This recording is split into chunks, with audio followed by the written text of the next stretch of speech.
Thank you.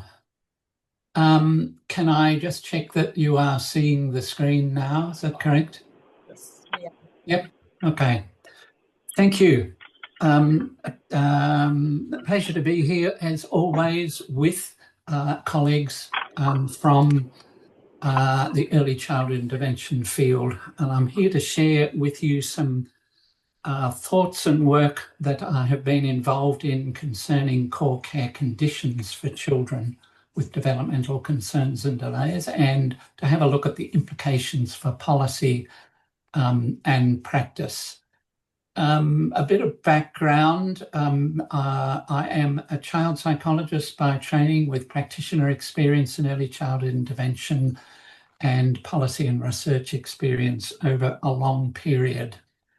In my job at the Murdoch Children's Research Centre, which is in Melbourne, and I'm part of the Centre for Community Child Health, I get to look at policy and practice across all children, not just children with developmental disabilities. And therefore, I am able to bring insights from that sector to early childhood intervention and back the other way as well. And what has become apparent in thinking about all children is that the ecosystem in which children with families with young kids exists is really not serving them well at the moment. It doesn't give them adequate access to, doesn't guarantee adequate access to appropriate supports, and it doesn't provide them with the conditions, doesn't reliably provide them with the conditions they need to be able to raise their children as they and we would wish. And as a result, I would suggest we are not making progress with many of the complex issues that challenge us, such as child protection and intergenerational poverty and inadequate preparation for school and catering for young kids with disabilities. And so that's the kind of context. So what I'm going to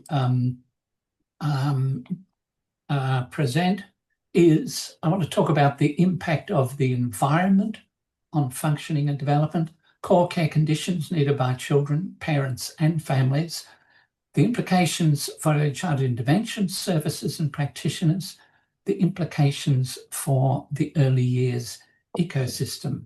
And I've been moving quite fast, there's a lot of material. So, impact of the environment on functioning and development.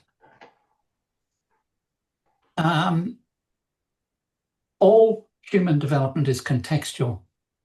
It's shaped by ongoing and reciprocal interactions between children's biology, namely their genes, their past experiences and exposures, and their physical and social contexts, with relationships as a key driver.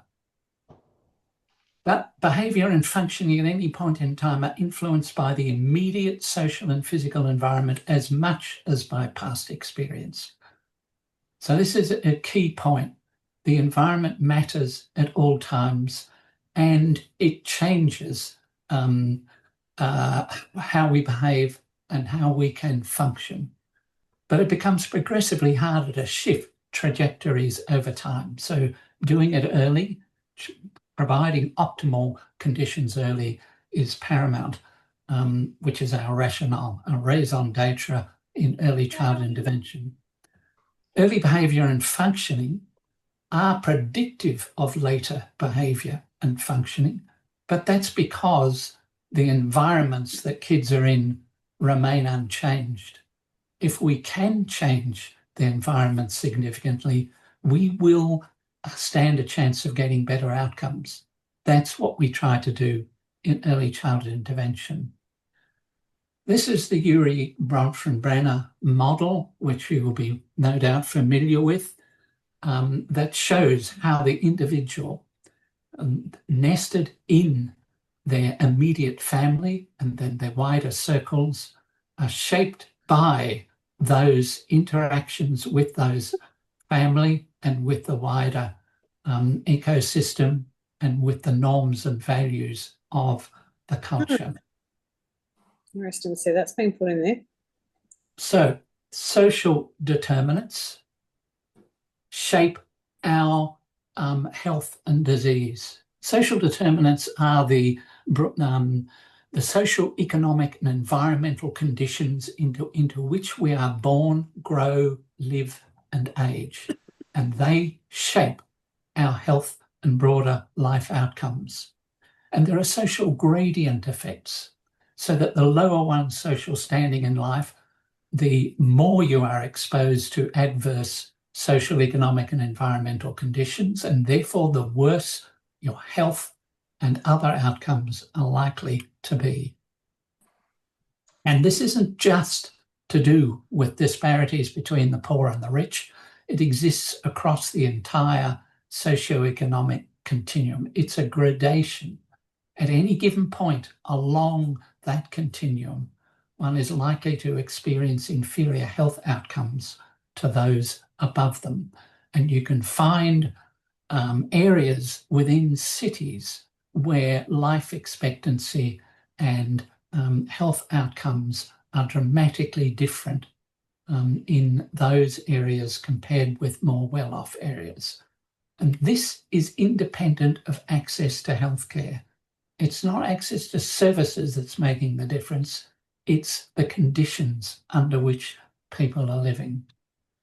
So here's Michael Marmot, one of Australia's great exports to the UK, has done a lot of work in the UK and for the World Health Organization on the health gap, the challenge of an unequal world. And what he says is the conditions in which people live their lives are the main influences on their health. Good conditions in daily life, the things that really count, are unequally distributed, much more so than is good for anything, whether for our children's future, for a just society, for the economy, and for health. And the result is an unequal distribution of life chances. And therefore, health is unequally distributed. Being at the wrong end of inequality is disempowering. It deprives people of control over their lives, and their health is damaged as a result, and the effect is graded. This diagram shows that these social conditions have a greater impact on outcomes for children and families than do the services they receive.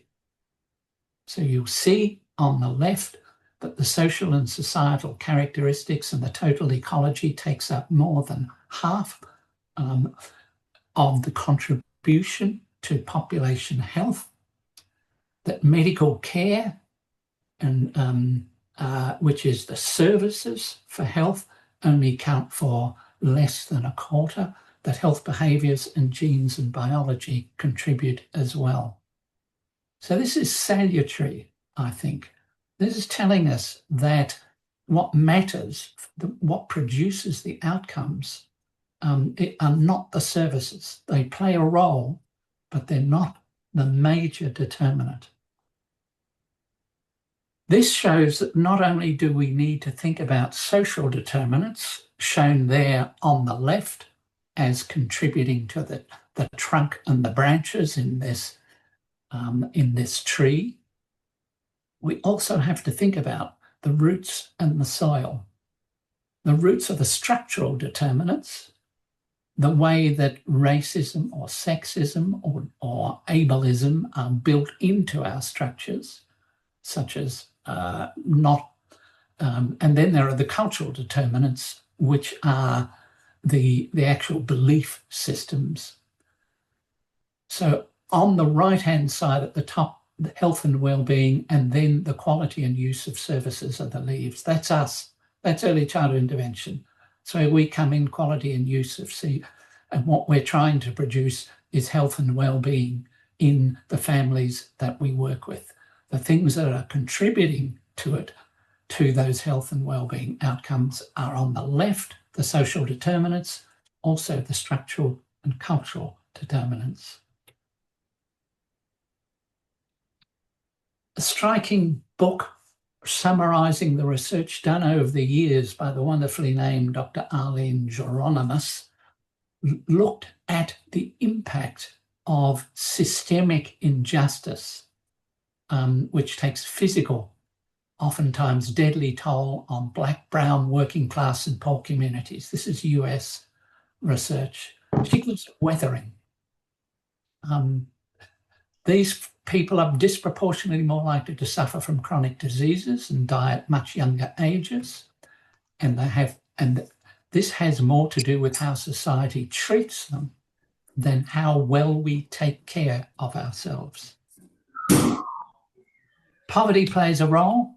Exposure to sustained poverty in the first 1,000 days is associated with adverse health and social outcomes in later life, including our physical health, social and emotional well-being, cognitive functioning, etc., and mortality.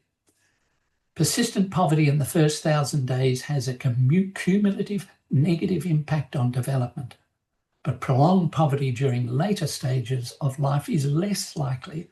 This is telling us about the importance of the period in which we work with families, particularly the first 1,000 days, and how important that is. Despite this, poverty is not on the political agenda. It wasn't on the political agenda for the last election or the one before it. And yet it is fundamental to the conditions. Relieving poverty, particularly in the first 1,000 days, has been shown to increase all sorts of factors like birth weight and can reduce the likelihood of negative outcomes in later life. And there is evidence to reject the twin notions that people are poor because they make poor choices, or that the poor health of the poor results from these poor choices. Rather, it's poverty that leads to unhealthy choices. And the poor health of those lower down the social hierarchy results from the restricted range of options available to them, as well as the direct health impacts associated with stresses and poor conditions. The thing is that people look at people who are poor and look at the way they behave and come to the conclusion that they are poor because of the way they behave, that they're making poor health choices, they're doing sensible things with their money, etc., or taking risks with their health. But that is a kind of cognitive bias known as the fundamental attribution bias, to look at people's behaviour and think they are behaving that way because of who they are, rather than because of the circumstances in which they are.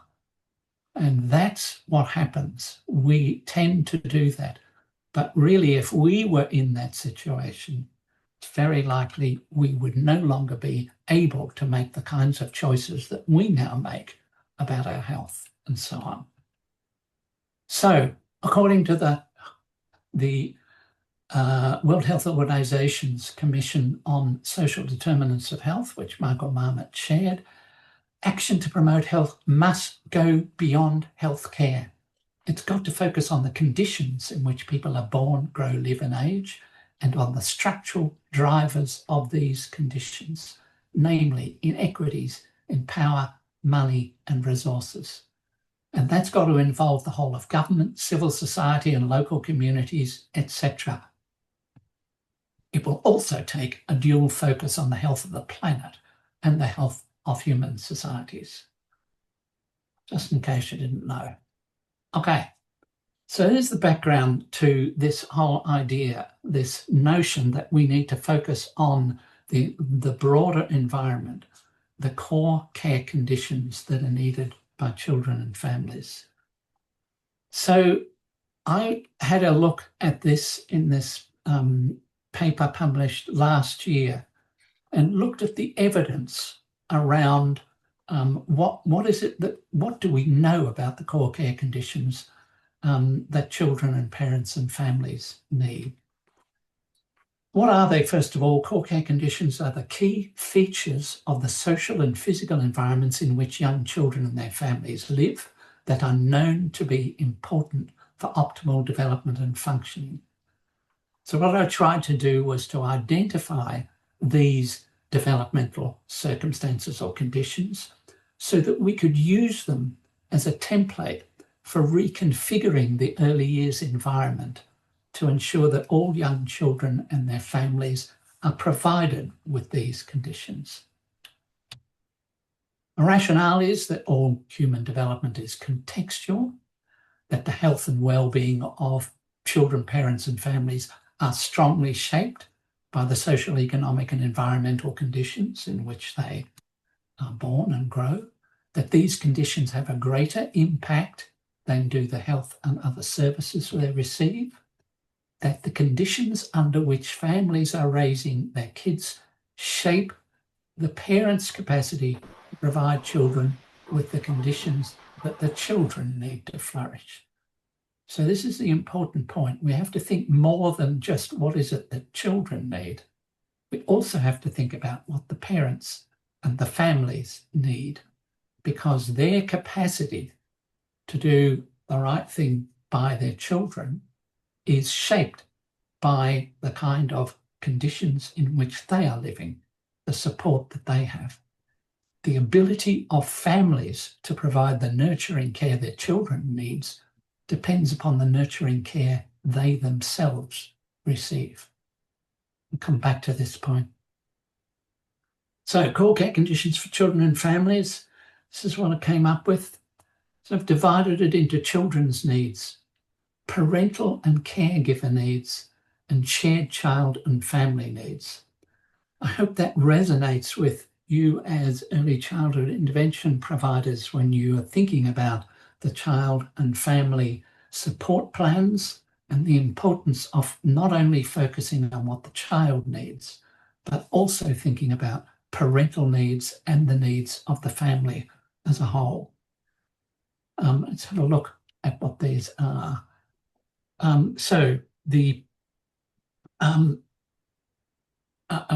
We can't spend time on all of these. I'm going to focus on some select ones. What children need: secure relationships with primary caregivers able to provide the responsive caregiving needed to build secure attachments. Attachments are everything in our game, and I would suggest that is not necessarily something that early childhood intervention always think about, but it should be primary, particularly with younger children and particularly with children who might have difficulty developing attachments. Children need support for developing emotional and self-regulation skills. They need positive early learning environments in home, as well as in early childhood education and care and community settings. They need opportunities to mix with children of different ages and build social skills. They need nutrition is a major driver. Some of the work on First 1,000 Days only talks about nutrition. It's so important. Sleep is important and not necessarily something we ask about unless it's a major problem for the parents, but establishing regular sleep patterns early in life is very important. Physical opportunities to play and explore, and protection from relationship stresses. And leaping ahead to a conclusion we'll look at, this applies to kids with developmental disabilities as well as all other children. They're the same needs, but kids with developmental disabilities might have difficulties having some of these met. Parental and caregiver needs. Positive social support networks are tremendously important. I'm going to jump ahead and talk a bit about this. Social support turns out to be tremendously important. Yuri Bronfenbrenner famously said of children, somebody's got to be irrationally crazy about this kid. And we might also equally say of parents, somebody's got to be irrationally crazy about this parent if the parent is going to be irrationally crazy about the kid. You have to have this flow-through effects. Positive personal relationships and social networks are a critical aspect of the social conditions in which we live.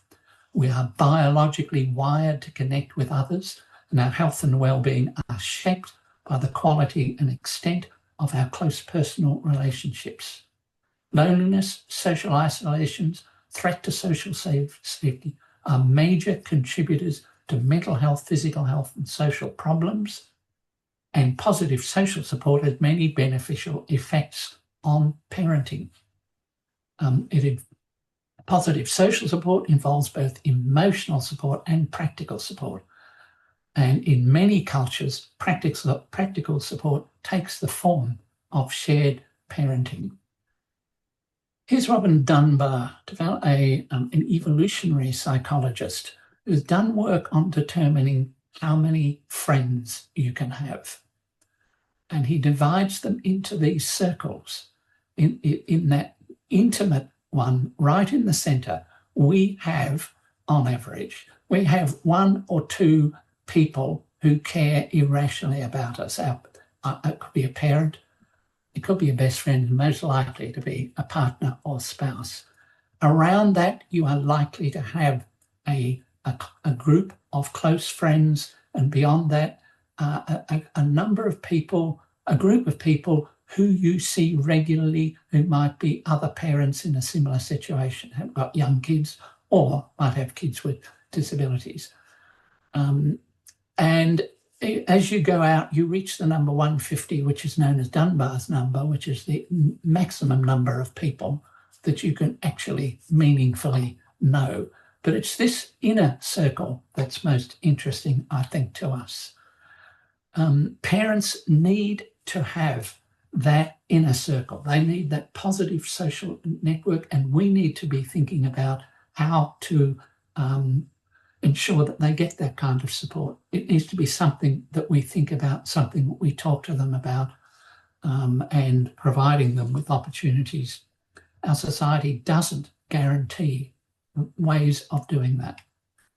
Other parental needs include secure time to build relationships with the newborn, so there's paid maternity leave, etc.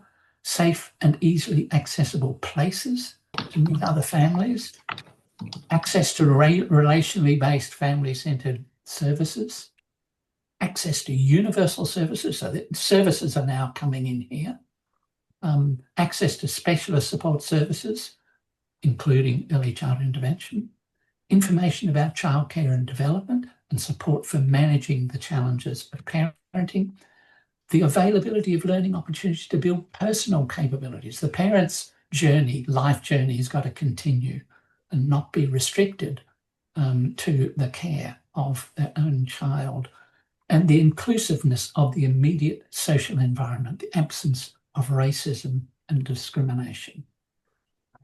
Then, and employment opportunities, etc.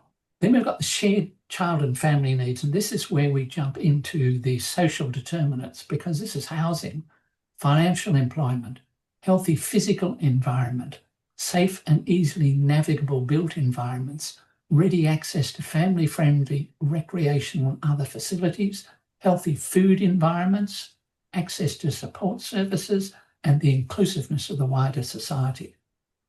So this, there are some things here which are obviously well beyond what early childhood intervention is able to do, yet they play an important role.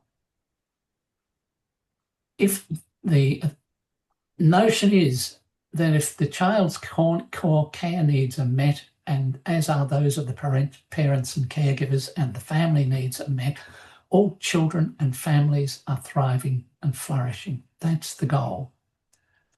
This shows how this relates to child outcomes. That innermost circle there, headed child outcomes, has the 6 outcomes from the ERACI, the nest. The circles beyond that, the core care conditions for children and families, are from the model that I've just described for you. Further beyond that, we have supportive community environments, and we have the enabling policies, government policies at the top. So outcomes are an emergent property of having the core conditions we need to flourish. What I mean by that is, if we provide children and families with the conditions they need to flourish, we will get better outcomes. Services are part of that, but just providing the appropriate conditions will enable families to do a better job. The latent capacity is there in most families, and it may be restricted by not having the conditions that enable sorry, them. I'm not much help. Services are part of the core care conditions, but the overall conditions under which families are raising have a greater impact. These core conditions shouldn't be read as preconditions for thriving. It's not, that is as absolutely necessary for children to thrive. Few children and families will experience all these conditions, yet many thrive despite living in less than ideal. But the more of those conditions that are lacking, the harder it becomes. But I suggest we can use these core care conditions as a guide for early childhood intervention and other practitioners as to what are the important aspects of the child, parent, carer and family environments that should be addressed. So when families do not have access to adequate material basics and to inclusive social environments, their capacity to provide their children with the conditions that the children need can be compromised. And that's the challenge for us to think about. How is it that we can help them? Obviously, many of these things are beyond what early childhood intervention can do. However, some of these conditions are beyond our scope, and to ensure that these broader needs are addressed, early childhood intervention providers need to be part of and sorry, that sentence is a bit gone haywire. We need to be able to connect to a wider set of services that can address them. So this analysis suggests that for children and families to thrive, we need to ensure that the conditions under which families are raising young kids are optimal, and that the core needs of children, parents and families are being met. So what about children with developmental disabilities and their families? What conditions do they need? As I suggested before, the aims and outcomes for kids with developmental delay and disabilities are the same as for all kids. The aims and outcomes, we want them to thrive just as we want all children to thrive. The National Early Years Strategy actually states that the aim, the vision, is that all children thrive. From an early intervention perspective, we want to add in that all children and their families thrive. That's our aim. The core care conditions should also be the same, that we should be paying attention to all of those factors. And because if parents are under strain and stress because material basics or social supports are not available to them, they will be less able to do the stuff that we would like them to do. Their energies will be drawn away by these other things. So we want to put them in the best possible condition. It's the same thing we do for kids. It's what we're doing in early childhood intervention. We're trying to put the child in the best possible circumstances, the best opportunities to experience what other children do, develop the functional skills that enable them to participate, etc. So the core care conditions should be the same. But children with developmental disabilities and their families are at risk of not receiving the same core conditions and not achieving the same outcomes. In children's case, that may be because they're not they don't have the opportunity to mix with other children, or they don't receive the support that enables them to participate. In the case of families, it may be they are not able to participate, are not able to work, for instance. They're not given the supports that enable them to maintain a healthy lifestyle, etc. The task of early childhood intervention, in conjunction with other support services, is to help ensure that these children and their families do receive the conditions they need to thrive. So what are the implications for early childhood intervention services and practitioners? I'm picking some stuff out here. If we're thinking about children and their needs and that list of core care conditions, then I would pick out the need for secure attachments and responsive caregiving as an important central focus. That's regardless of the nature of the child's disability. What we want is for the parents and the children to be appropriately bonded, to be able to have, for the child to have trusting relationships with those who are caring for them, and to progressively build that trust out to other caregivers. It is the foundation of how we learn to be human, how we learn how to enjoy, to get a positive response from the interactions with other people. And it's just fundamentally important. And as hopefully we overcome the problems that we're having in identifying children early, as we've gone backwards under the NDIS, if we can reverse that and have an opportunity to work with younger and younger children, then this attachment issue will become even more important. I think there are some other children's needs that arguably, and I'll be interested in your view on this, can be overlooked. That include nutrition, establishing healthy sleep, providing opportunities to play. These are fundamentals. So it's interesting to think about, do we have a kind of mental or physical checklist that helps us progressively over time as we work with families to check whether, in fact, these things are issues. They mightn't be things that the parents bring to our attention, and yet they might be of fundamental importance. With regard to parents and caregivers, I've already made the argument for strong social support networks. So I think there should be a much greater emphasis on helping parents build connections with other parents and families, and which raises an interesting question. How do we do that? Which other parents? Where do they meet them? I would argue that our society actually doesn't do a very good job of providing people with places they can go to meet other parents. I spoke at a conference recently in Canberra where the chairperson was actually a local radio personality or whatever, and she spoke about her own experiences in which she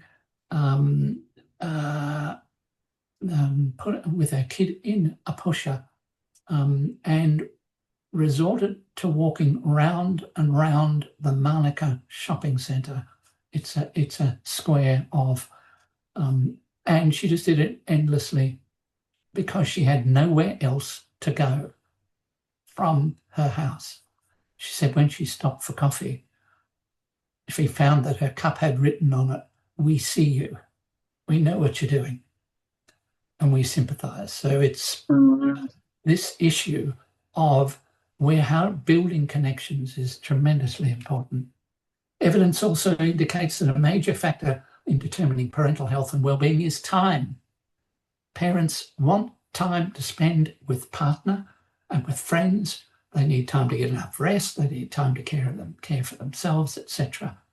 Any parent of a young child will resonate with that, but this is particularly for parents of kids who have got developmental challenges.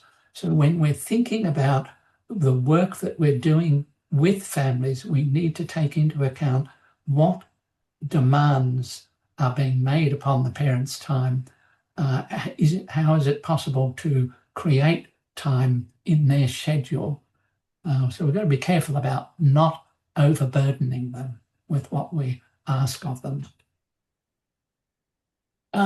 Here's a quotation from something I just read from one of our international colleagues, Giorgio Tambolini in Italy, where they're doing a lot of interesting work in the early years space. Support to families should nowadays be viewed as a two-arm endeavour, with the first component devoted to ensuring sufficient material means and a second aimed at strengthening personal capacities of responsive caregiving. Right on. ECI services need to be able to recognise what ecological care conditions may be compromising parental and family functioning. Tools, there are eco-maps, very good at picking up on this issue of social connections and so on. Family resources scale, this is decades old from Carl Dunst, but still a very useful way of looking at some of those core care conditions. And my colleagues and I had a go at a parent engagement resource which looks at some of these issues. I'll be interested to know what models, what ways other people are using. And of course, ECI services need to be part of a wider system capable of addressing the wider social determinants. Very important. We need to be connected, not off to one side. That's implications for the early years ecosystem. We could try to improve services. That's the default approach that governments use. You can even see this in the Thriving Kids announcement yesterday. We're going to put money into providing services. I think that is a treatment-oriented and service-driven rather than prevention-oriented, context-driven. It will continue to play an important role, but if we, it's not going to make a significant difference to complex health problems, and that's partly because the conditions under which people are living have a greater impact, etc. So we can need to address the upstream causes of the causes. So this is the notion that we want to look at the underlying causes of the problem and improve the conditions under which families are raising young kids. I suggest that integrated child and family centres are a way of doing this. And I've written something about this, and there's also a national child and family hubs network, because I would suggest this is where a local, these are natural places for families of young kids to go where they can meet and connect with other parents and get access to a range of services. So the social hub and the service hub. And you can have tiered systems of support in there. So I'm skipping through in order to allow enough time. Conclusions. We are shaped by the environments in which we live. This is the rationale for early childhood intervention. We aim to change the environment in which children spend their time on the grounds that by doing so, they will thrive. They will develop the functional skills that will enable them to participate meaningfully, thereby experiencing better mental health, quality of life, etc. When we change the context, when we change how the experiences that families are able to provide kids, or the experiences that early childhood programs are able to provide, we change the outcomes. Same is true for parents and families. Changing their conditions and circumstances enables them to thrive and to provide their children with the conditions they need to thrive. All parents should have access to a range of universal and tiered child and family services. We are part of the tiered system, and we'll look to see how we can contribute not only to the kind of NDIS services, but also to the Thriving Kids foundational supports type services. I would argue that all young children and families should have their core care conditions met, and that it should constitute an early years guarantee. That's a topic for another time. Thank you. I'll stop there for questions.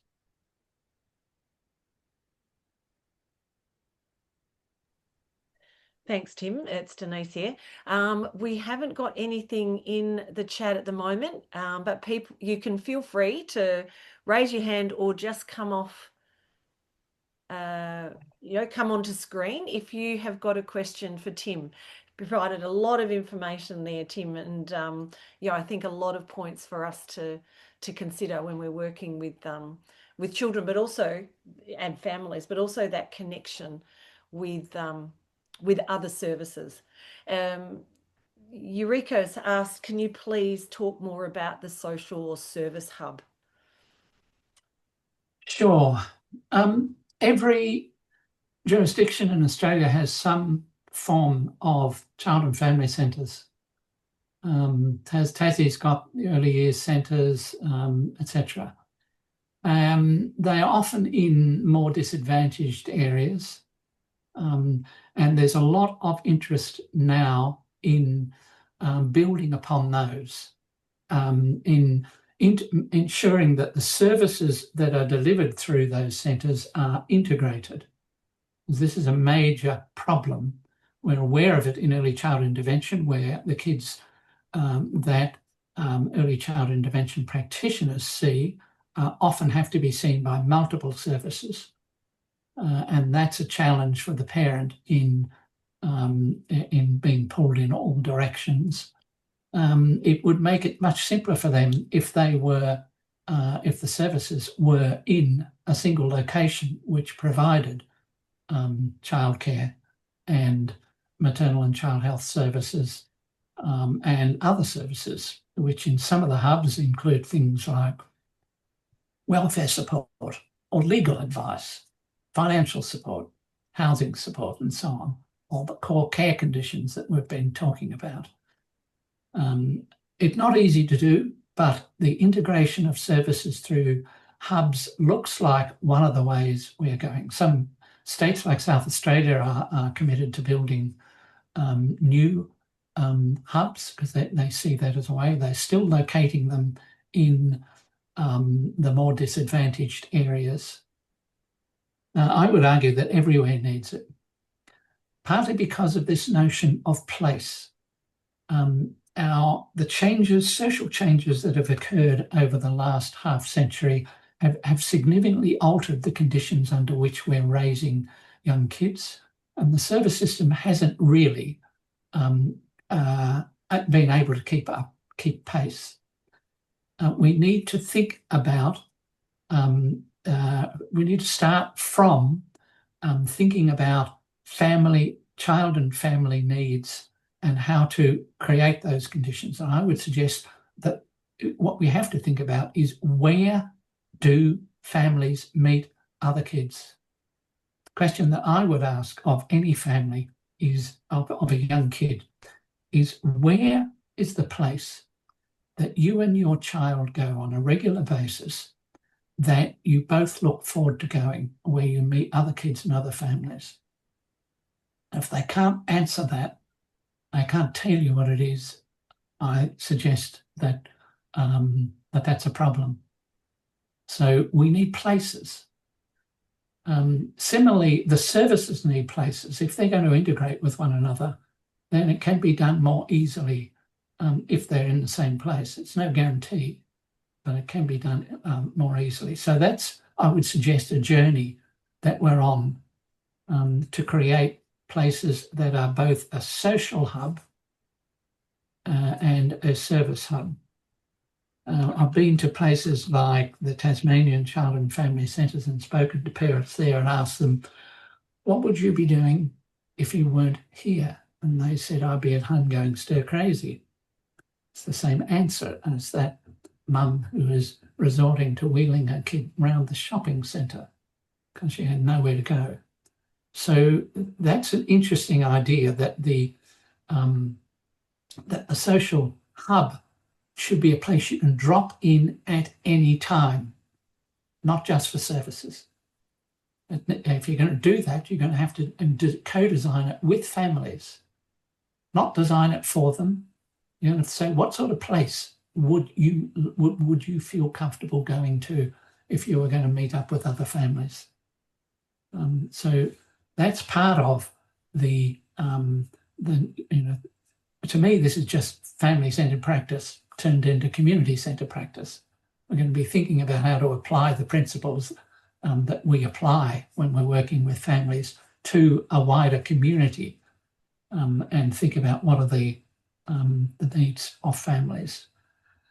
The other thing I would add is that the notion of raising a kid in a nuclear family is, from a historical point of view or from an anthropological point of view, an anomaly. Historically, we never did that, and the majority of people in the rest of the world don't do it. And in some cultures within our own culture, some ethnic groups raise kids in a more extended family. And obviously Aboriginal and Torres Strait Islander ways of raising kids include the notion of a wider group of people sharing responsibility for the parenting. So if you want to parent effectively, the best thing to do is to get yourself a support group of other parents. You will do a better job if you are supported positively by other parents who are sharing the same challenges. And if that includes more experienced parents and so on, so much the better. Thanks, Tim. Yeah, I think that gave a really comprehensive understanding of the child and family hubs. I've got a quick question here, which and I think we can answer it by saying there's recordings. And are you happy to share the PowerPoint as well as part of the webinar, or just? Yeah, sure. Yeah? Yep. Okay. It's just Hannah's asked for a reference with regards to the tree graphic that you shared. So that will be on there on the recording or in the PowerPoint. Eureka has said thank you. Before I get to yours, Kate, I'm just going to look at Leisha's, because Leisha has commented around what you have mentioned, that connection's hard for families, especially those with disabilities, as they often have experienced negative responses from others and can be limited to sensory-friendly environments. So sometimes families tend to stay home due to these. And she's asking the question, I wonder how this can be turned around.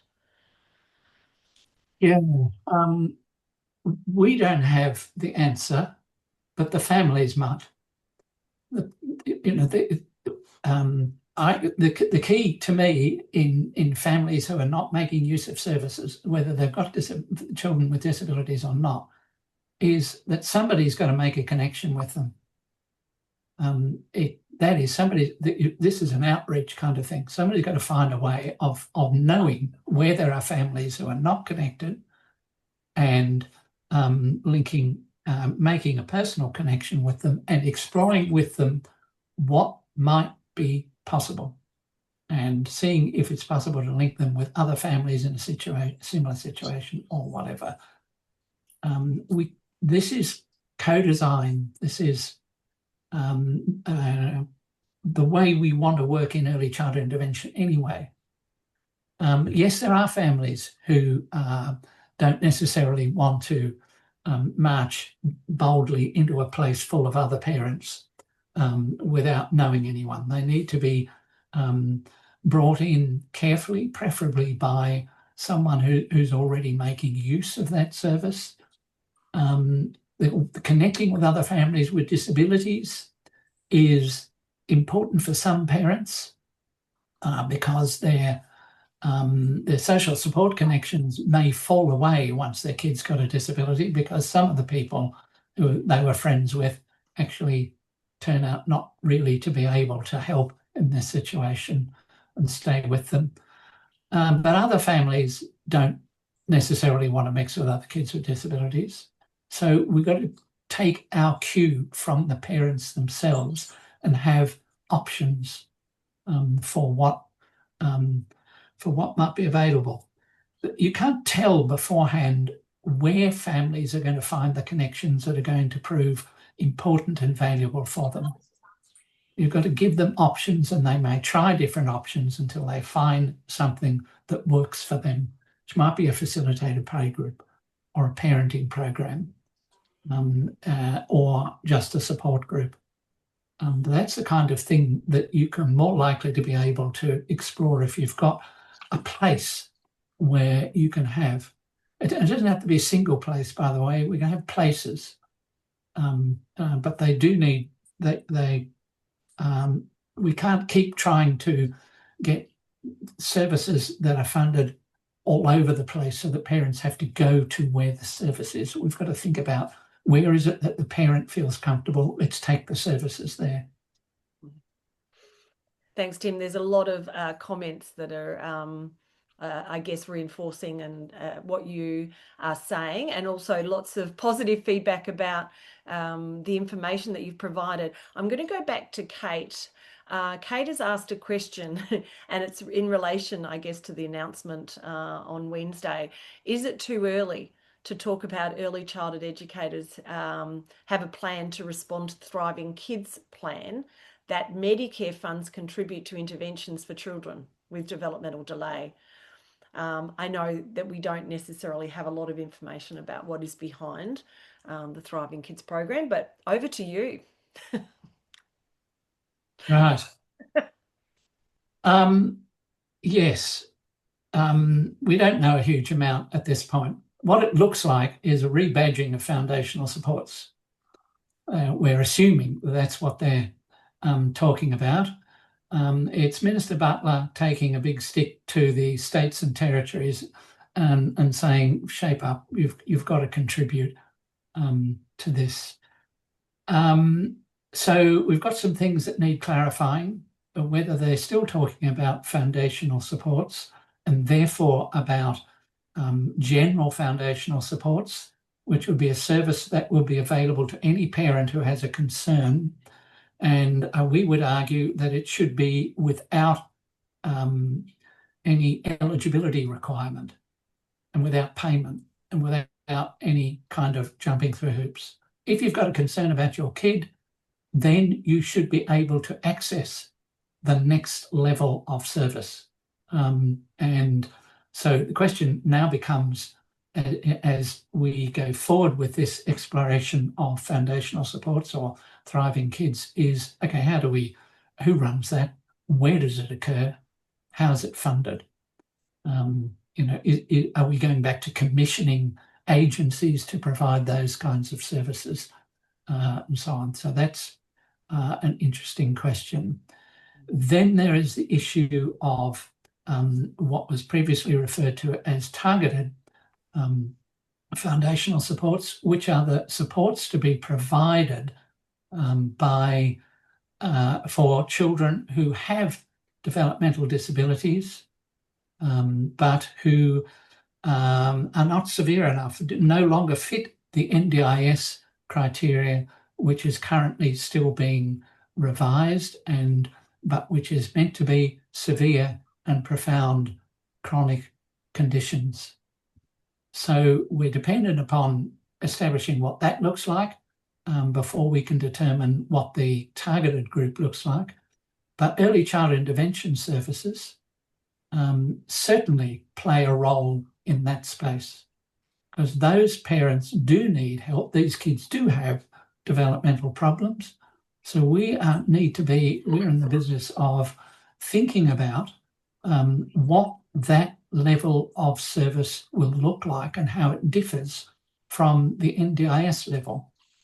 I suggest one difference will be that the NDIS level is likely to have kids with much greater care needs, just physical care, management issues that are chronic and so on, and that the targeted group, targeted thriving kids group or whatever, is going to have real developmental challenges of mobility or communication or social relationships or whatever, that are not, don't entail intense or chronic care needs, but do require support from early childhood interventionists in order to help parents see what they can do to ensure that their children have the conditions they need, etc. So this thriving kids to me is about, we see it as a golden opportunity and a huge risk. It's a golden opportunity to create an integrated system and a tiered system with a smooth pathway. And it's a risk if it turns into a separate program, another program with eligibility requirements and so on that become contestable in the same way that that the NDIS is. This would be seriously bad news.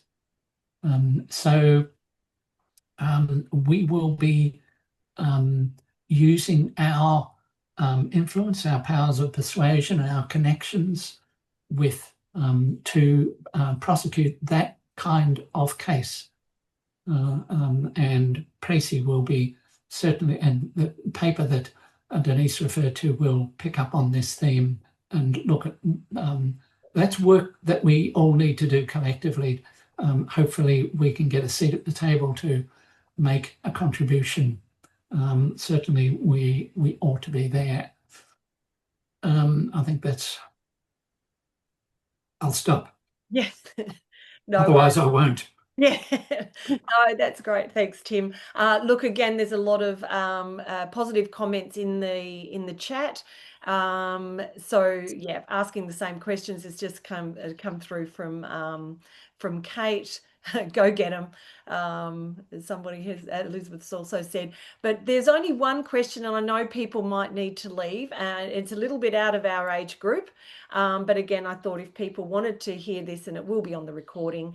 I don't have a name, unfortunately, but they're talking about children leaving school and losing their connections that they've had through school, those social connections, and what organisation oversees their progress after school into adulthood. So what I might say is thank you to those who've attended. I know you might need to leave, but we'll I guess ask this one last question that is in the chat to Tim.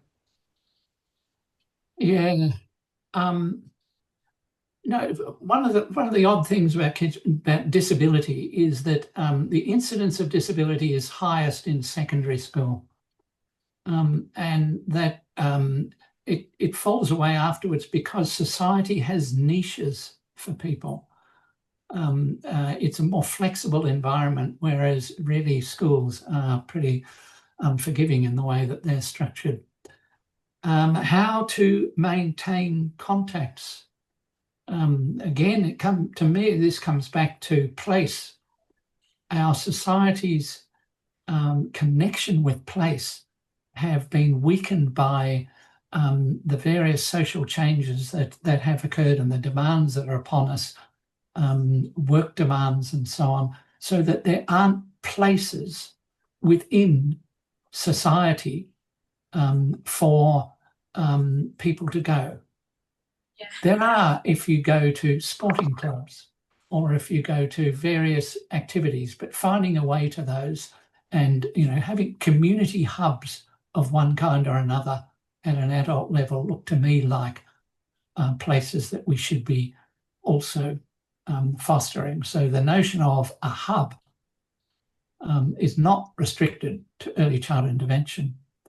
There are schools as community hubs, and then beyond that, I think there are important role.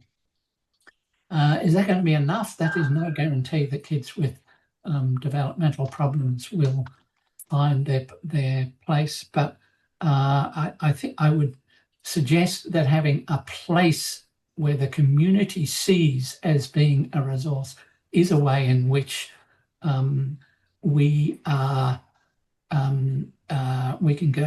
think of a way of meeting this need. I think that socially we are going through a kind of sea change, that we are reaching the end of a particular era in which certain economic models have predominated and have driven changes in society, and we're finding that those don't work, and we're scrambling around for new ways of arranging our lives with one another. And I think that that is going to look like, on the one hand, it's going to be place-based. We're going to rejuvenate places, our local places, as places where we feel part of. It's going to be co-designed so that we are restoring our sense of being able to influence what goes on in society. And it's going to be inclusive. And it's going to address the core care conditions. There you are. There's an idealistic vision of what's happening and where we need to go. Yeah. I look forward to it. Yeah. Yeah.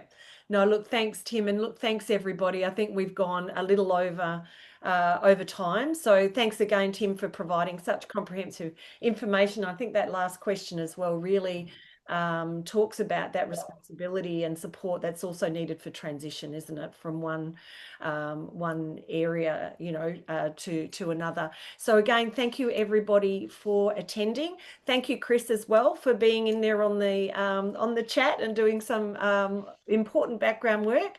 Thank you everybody for attending, as I said, and you will get a copy of the recording and the PowerPoint, and it will be available on our website. Thanks again, Tim, for sharing all of your knowledge, wisdom and expertise. And many people have commented about the longevity of your involvement in this field and and that extensive knowledge. Thank you, everybody. Thank you, everyone. Have a good weekend.